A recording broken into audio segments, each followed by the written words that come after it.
through the mystic eye, eminent personalities from various walks of life in conversation with Sadhguru. This week features Dr. Jayaprakash Narayan, renowned political activist.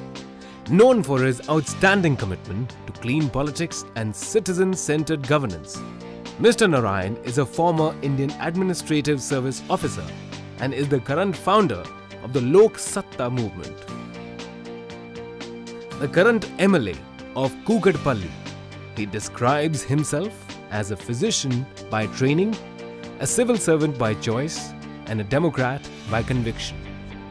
In this episode, together, Jayaprakash Narayan and Sadhguru examine the very roots of the nation and what it will take to move it forward. Sadhguru, it's a great opportunity and honor for me to interact with you. In many ways, there can't be a greater contrast between two individuals. At least in appearance, you are. You from a very urbane and very sophisticated background. I grew up in a village in Telugu medium, and you are in the spiritual realm. And I'm anything but spiritual, I'm in the completely temporal realm. I built all my life around the principles of rationality and logic. When you are a person of religion, you were given certain edicts, what is good, what is bad, the 10 commandments, the do's and the don'ts. But in ordinary life, for most people, particularly in the public domain, to distinguish between good and bad seems to be increasingly difficult.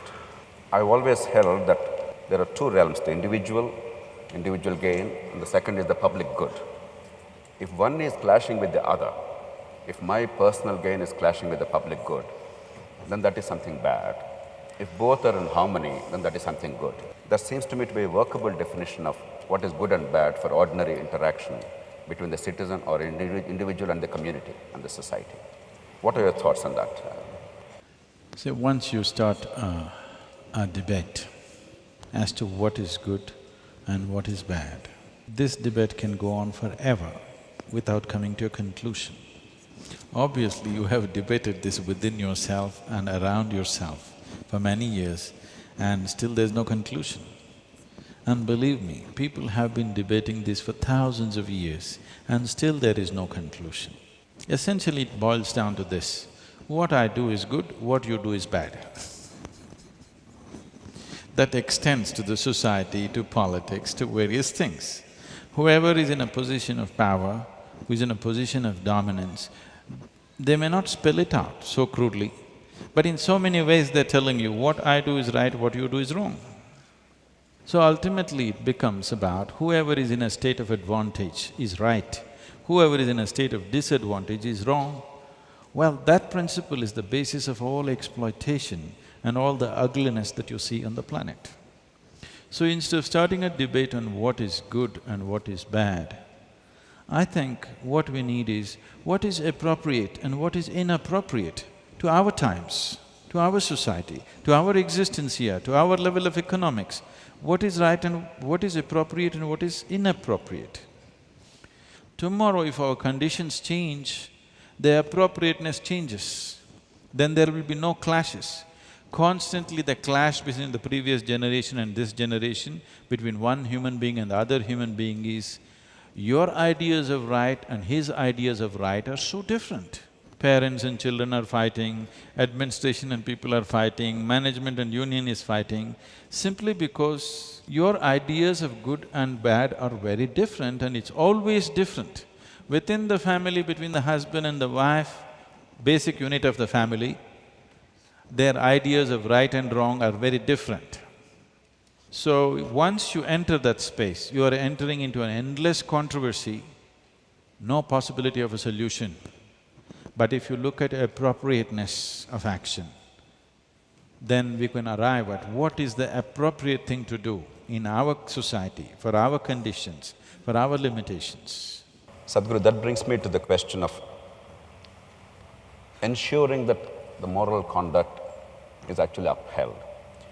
While spiritual gurus, religion itself, and societal norms have a value, they don't seem to be sufficient. Only in India, whenever you talk about corruption or some other misconduct in public life or in private life, we talk of morality and values instead of talking No, about institutions. as far as I'm concerned, there's no corruption in India. Where is corruption in India? There is only banditry. I don't see any corruption.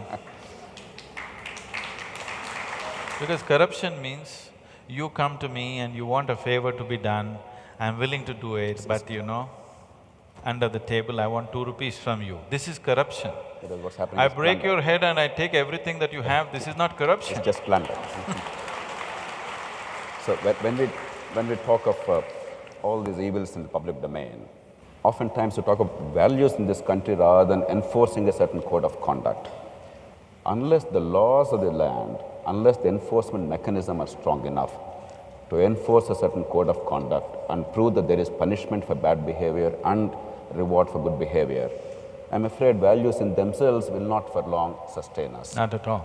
Now, this is something that we need to get from you, because overemphasis on values at the cost of institutions sometimes may actually become an excuse for doing nothing to build institutions.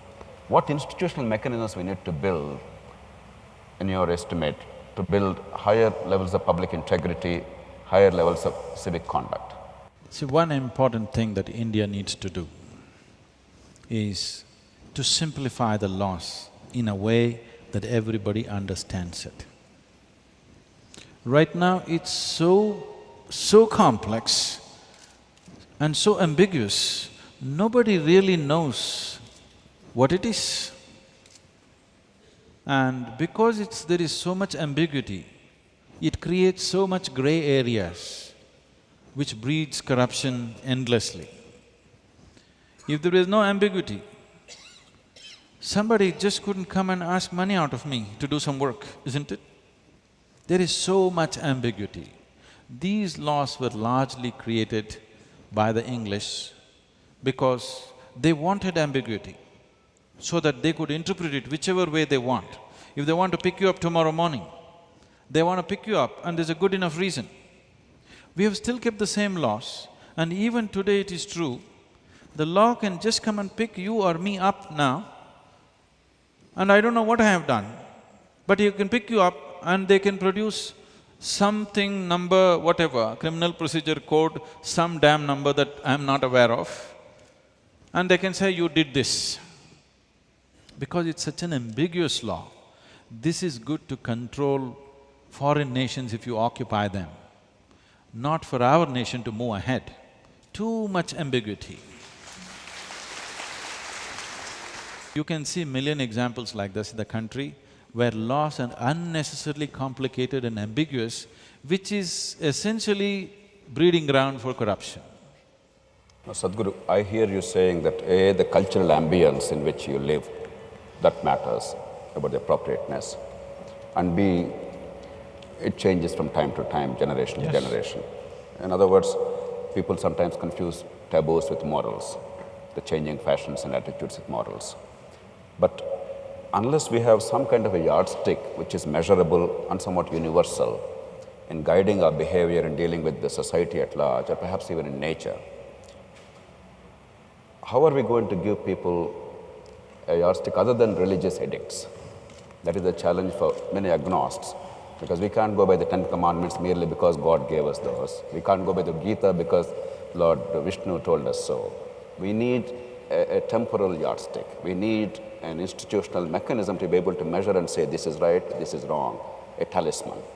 Trying to fix the human societies with morality will only bring more and more deception. And above all, it kills life in so many different ways. Why are we trying to fix life with morality?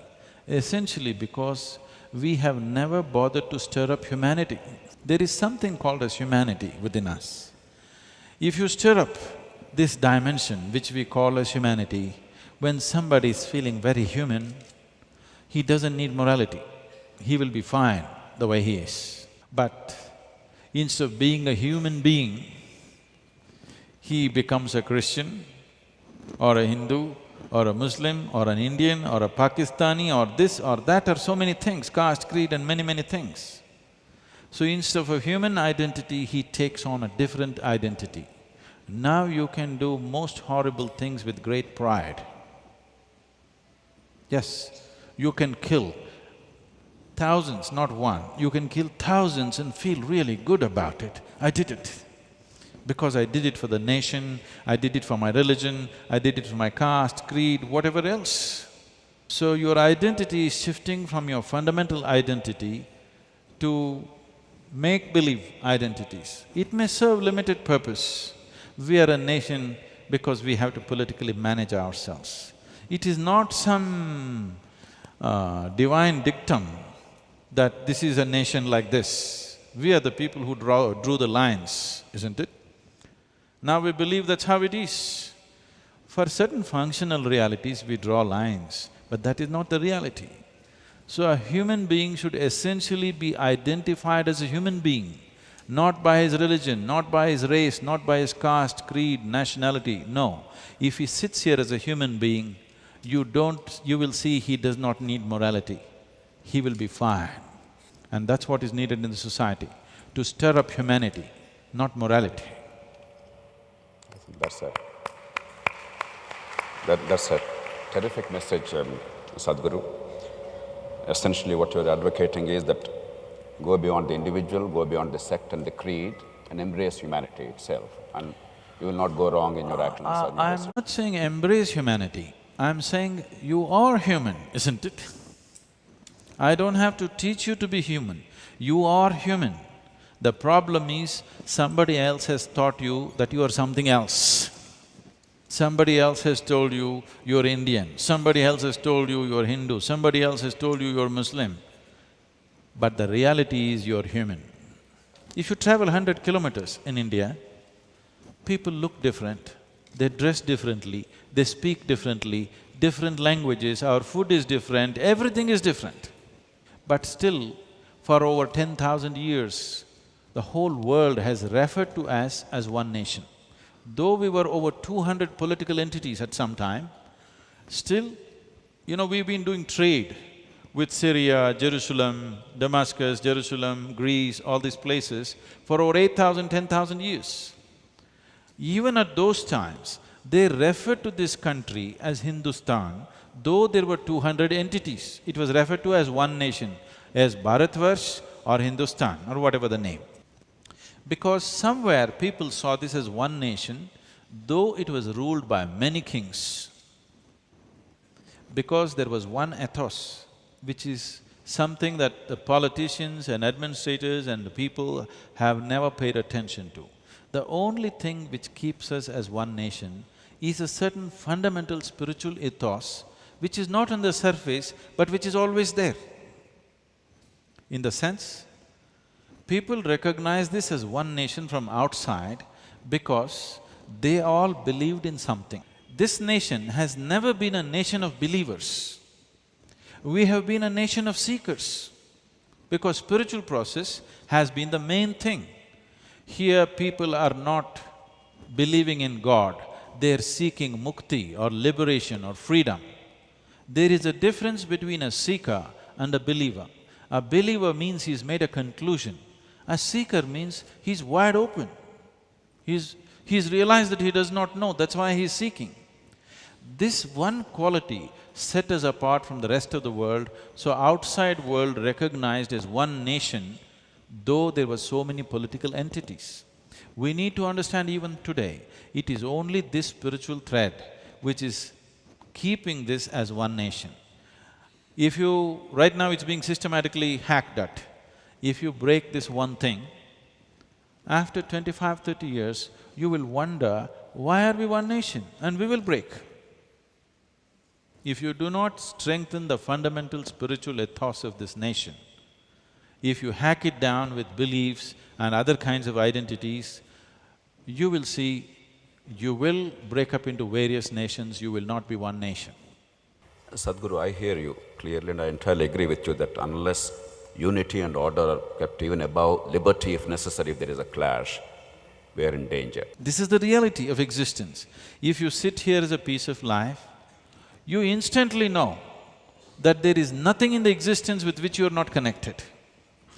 Essential dimension of spiritual process is that you disidentify yourself with all the false identities you have taken on, and to learn to sit here just as a piece of life.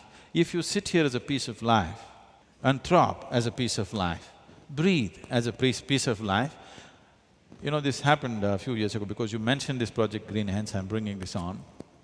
When I said that we need to plant 114 million trees to get Tamil Nadu to 33% green cover, people said, Sadhguru, do you know what is 114 million? Is it possible for any human being to plant this many? See, I told them, the population of Tamil Nadu is 62 million people. If all of us plant one tree, take care of it for 2 years and plant for one more tree, what is the number? You got it. Now the problem is that they must feel for it. How do you do it? I told them, you don't worry. I went out village to village, called farmers' associations together. I told them one simple thing, just sit here. Where do you want to sit? In the sun or under the tree? Choose. You know what's the choice. Everybody sits under the tree. Now I said, see, are you breathing? Yes. I want you to understand what you exhale, the tree is inhaling. What the tree is exhaling, you are inhaling. Just sit here and feel it, it's happening. 1/2 of your lungs is hanging out there. It just caught like a fire. We've not planted 114 million trees, but 17 million trees.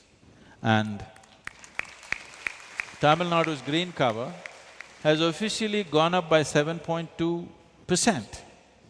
And we didn't give up our lives to do this. This is just one of the small things we do. Just that, if everybody gets involved, it's such a small job, isn't it? Why are they not getting involved? Because they're identified with something. If they sat here as a piece of life, nobody had to tell them. They would have anyway done it by themselves. So, it is because of these wrong identifications that we are doing all these crazy things, and you're trying to fix it with morality. It's not going to work. It's not worked for these thousands of years, isn't it?